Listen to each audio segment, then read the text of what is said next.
Every morning when I greet the sun, when I move forth through crowded ways, in my heart, Lord, ever so silently, I will always think of Thee.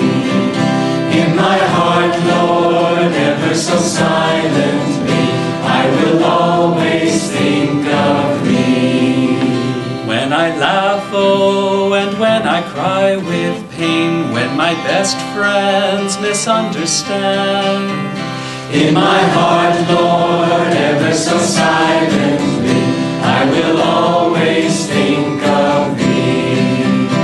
In my heart, Lord, ever so silently, I will always think of Thee.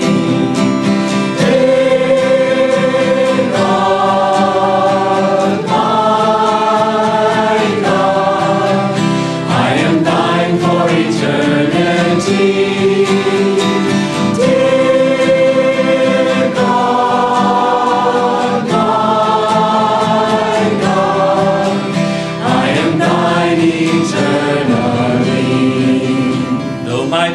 Lead me over desert sands, though it take me through bitter storms. In my heart, Lord, ever so silently, I will always think of Thee. In my heart, Lord, ever so silently, I will always think of Thee. When I'm working and when in earned repose, let come victory or low defeat. In my heart, Lord, ever so silently, I will always think of Thee. In my heart, Lord, ever so silently, I will always think of Thee.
Our guests here at the Expanding Light, and especially to all those who just graduated from the meditation teacher training.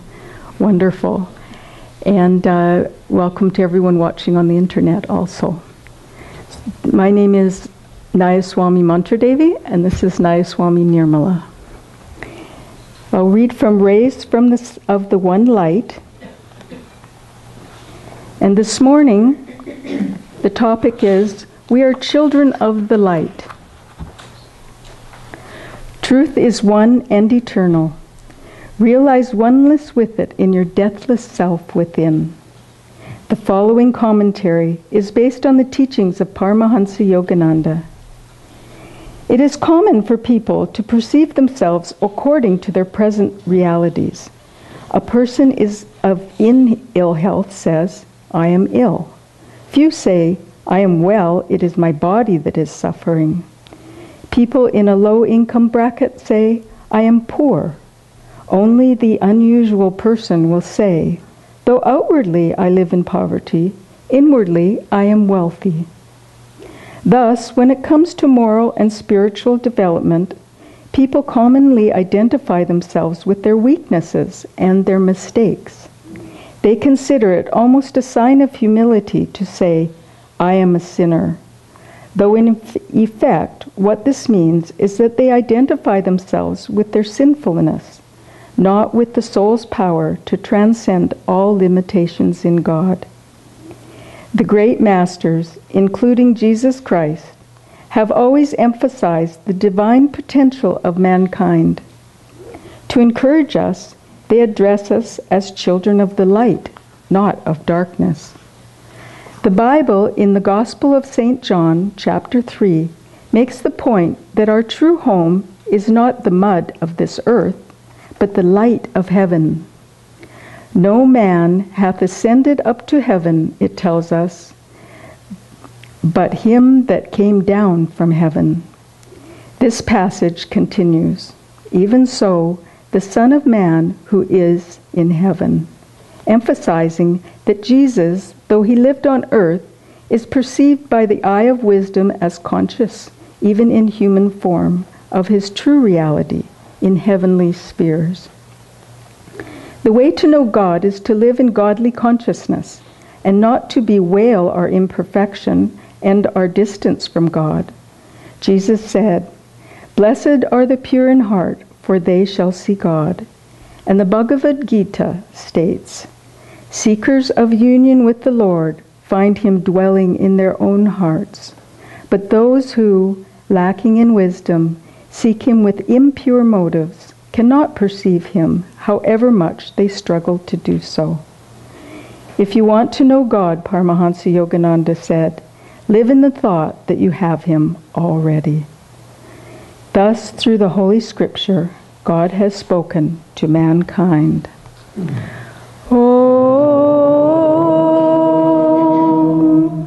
Om, Om.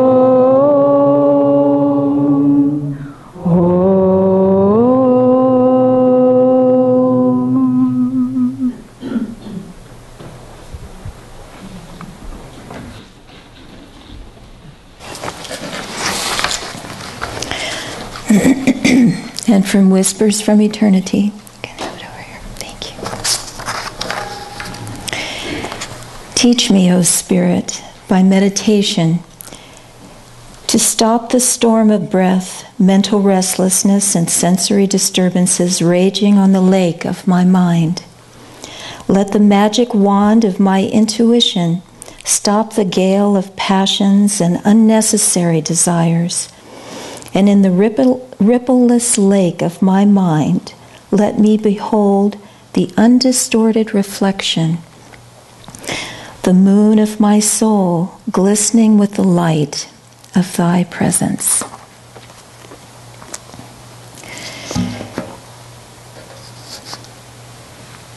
If we want to know God, we have to live in that consciousness that we have him already. I had a very inspiring experience recently when I learned the details of a friend of mine who passed away just a year or so ago. And he was an Indian man. In fact, he was one of Swami's Kriya disciples in 1959.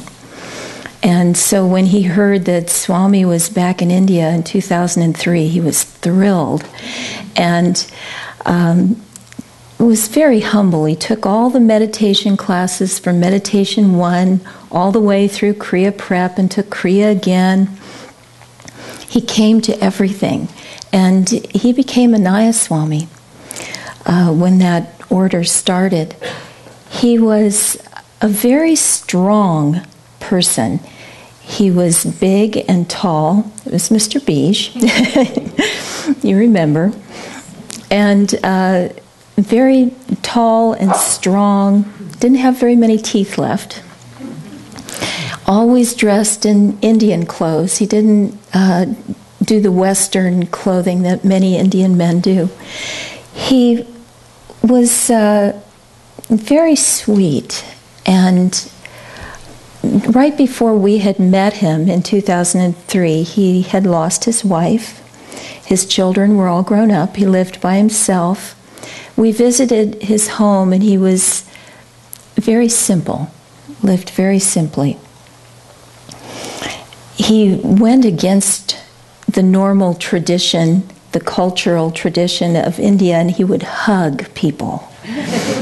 And when you got a hug from him, it practically took your breath away. He was so strong. He'd just give these big bear hugs. His voice was big and booming, and during chanting, even if no one else was clapping, he would clap. Just these big, loud claps. And as I say, he was very humble, and he had studied the Gita his whole life, and he liked to write his thoughts about the Gita. And he would write in pencil and longhand on little notebook paper, and he would bring me these pieces of paper and say, "Would you read these and make sure that I didn't make any mistakes?"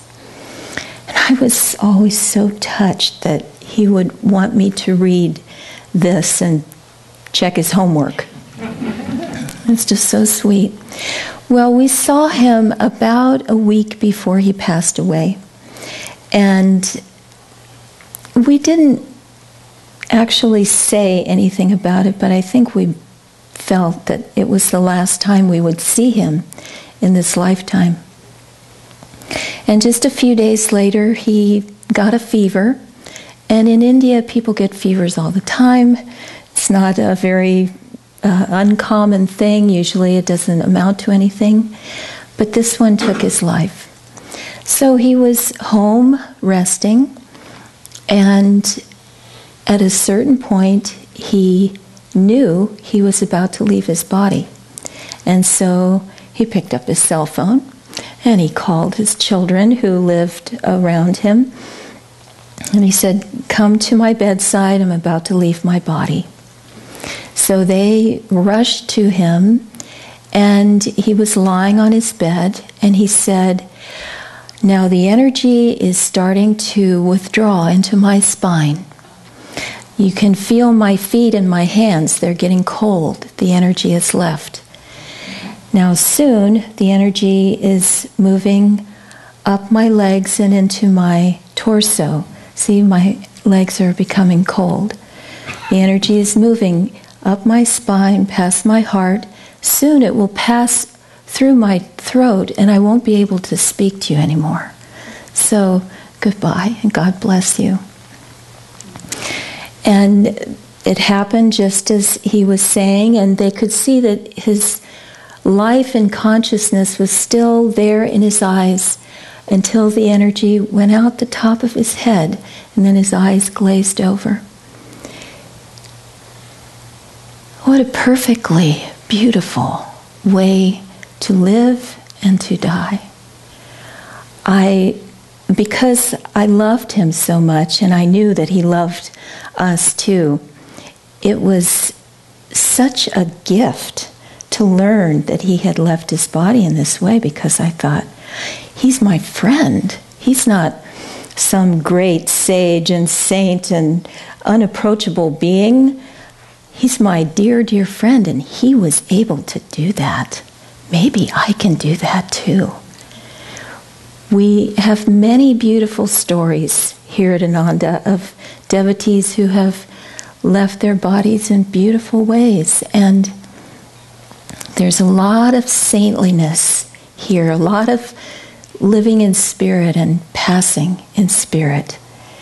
And we need to understand that no moment of our lives should be wasted, because we have to pass that final exam, death. We do have to move through that state. And how will we do? How will we do? Speaking of exams, I'm reminded of taking my SAT exam when I was in high school. And let's just say math was not my favorite subject. I think it was because I had the scariest teacher that has ever taught math. And I was completely terrified for every moment in her class. And I just sort of froze around the subject of algebra.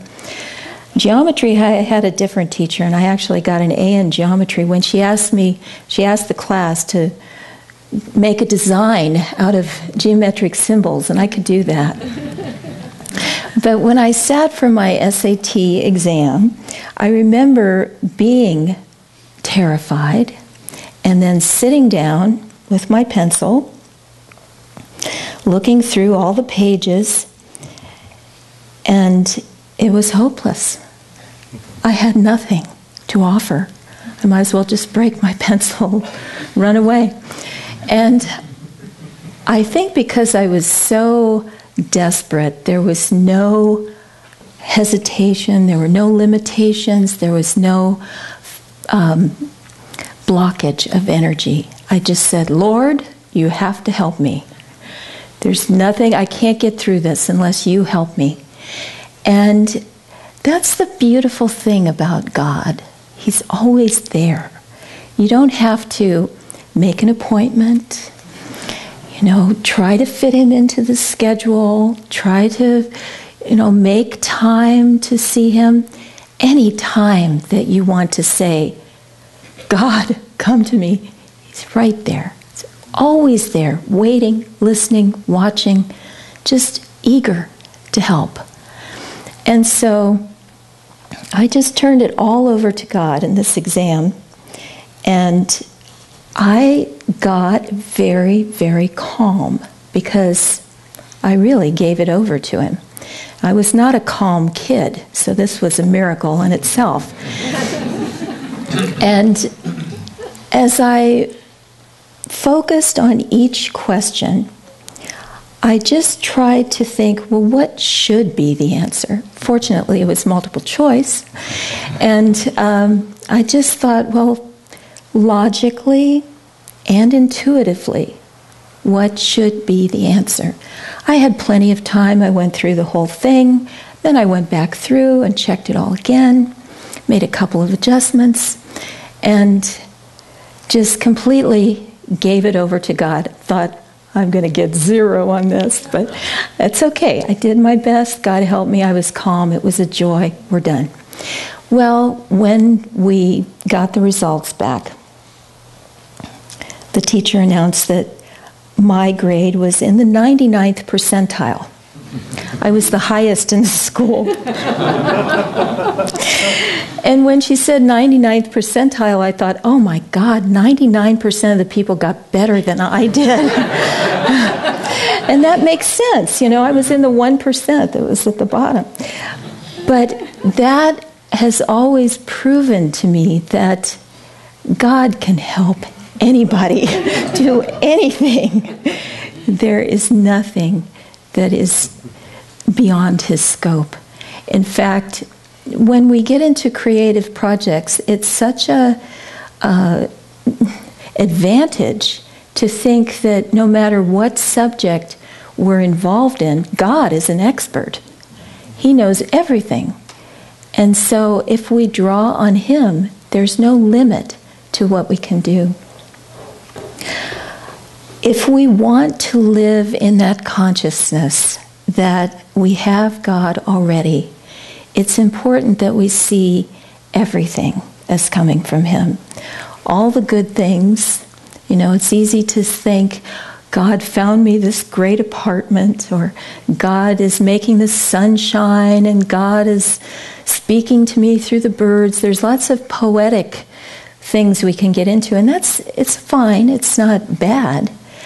But we also have to think that also all the bad things that come are also from him.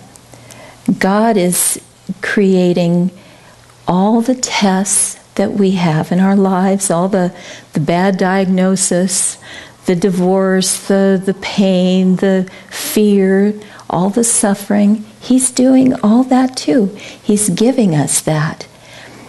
But if we see that it is a gift, then we can glean the truth out of everything that happens. Master said, this world is a nest of troubles, but if you have God, it becomes a nest of fun. And truly, some of the biggest tests in our lives, when we look back on them, we see that we learned all sorts of very useful and wonderful things, and we couldn't have learned them in any other way. It was the perfect thing So God really gave us exactly what we needed because He loves us. Master had a vision of the Divine Mother once, and she said to him, "Dance of life and dance of death. Know that both come from me, and rejoice. Rejoice, my child." And that's how we need to live in this world, to feel that everything is from God's loving hand. There was a story that Hanno used to tell. Hanno Cassidy was the man who started the organic gardens here at Ananda.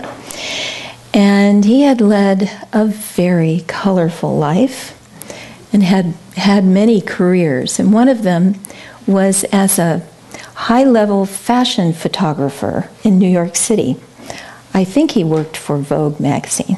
I'm not sure, but he was way up there.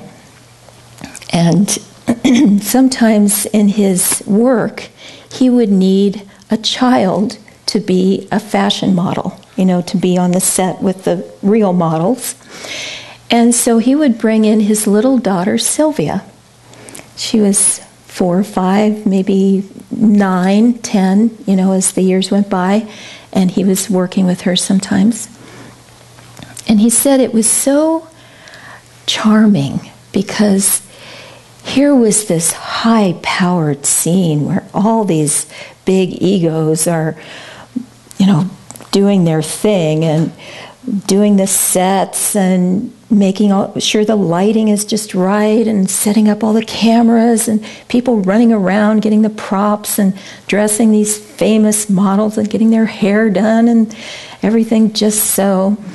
And of course, in all this glamour and all this commotion, they were also fixing up Sylvia and curling her hair and dressing her and all of that. But the beautiful part was that Sylvia was very self-possessed. She was very centered, she was very in her spine. She would just let these people fuss all over her. And then she would walk straight to Hanno and she would say, "Daddy, what would you like me to do?"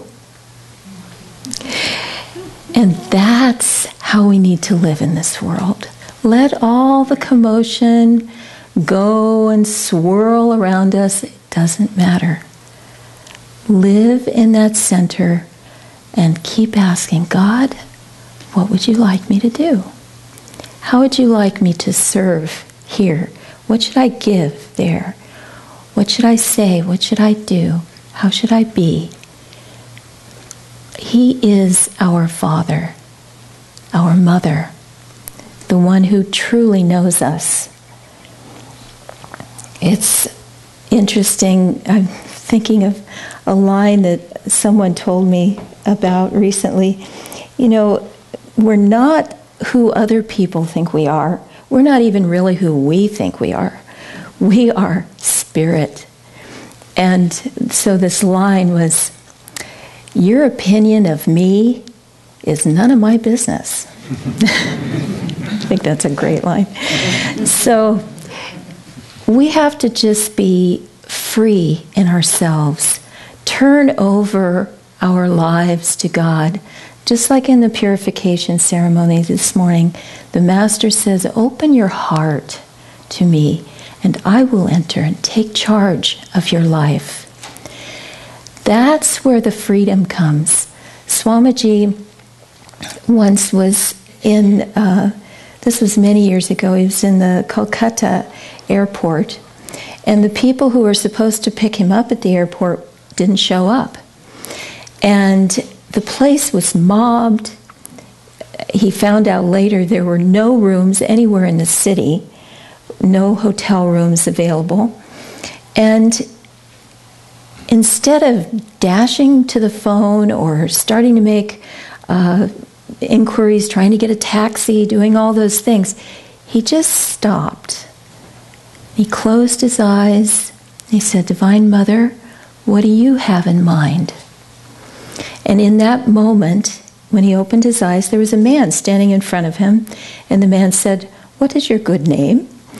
And Swami said, "Well, I'm Swami Kriyananda." And the man said, "Dr. Mishra showed me a picture of you, and I thought it must be you." And Swami said, "Well, Dr. Mishra, I've been wanting to meet him, but I didn't have his address, and I didn't have any way to contact him." And the man said, "Well, he's here in Calcutta, and I'm just about to go meet him, so why don't you come with me?" So they got to be together, very good friends, and that never could have happened if Swami had done the usual thing of just dashing off to try to fix the situation. Instead, he went inside and he asked Divine Mother, and she had something totally different, totally better in mind. So let's resolve to give ourselves more and more completely to God, to trust in Him, to give Him our love and devotion, and to share every moment of our lives with Him.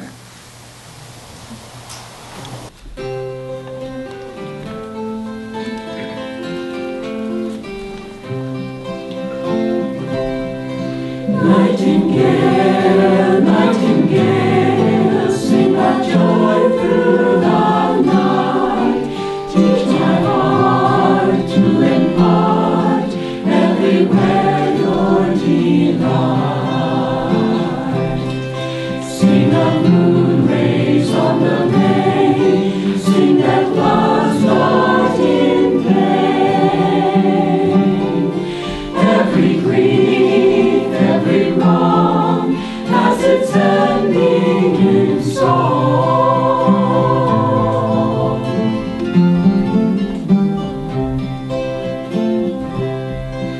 Nightingale, nightingale, sing of joy through the night. Teach all men how to spin clouds of gloom into light. Without silence, what is song? Without night, where is dawn? Were it not for men's woes, who would smile at a rose?